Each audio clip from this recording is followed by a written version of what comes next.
Lazima ujifunze kuweka mipaka. Amekuita wewe, hajakuita na watu wengine. Amekutaka wewe, hajakutaka na watu wengine.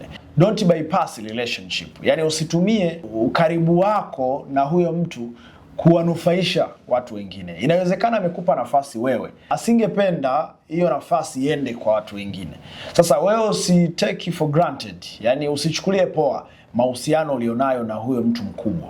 Wewe kama umepigiwa simu, zungumza na mtu ambaye unazungumza naye, lakini usiseme niko na mtu fulani, ongea naye. Nataka nikuoneshe niko naye, hapana.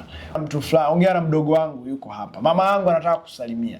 Inawezekana kweli anawapenda wazazi wako, lakini si sehemu sahihi kuzungumza, wala si wakati sahihi. Kama umepata appointment naye, either unaenda kukutana naye, jitahidi sana kuweka mipaka.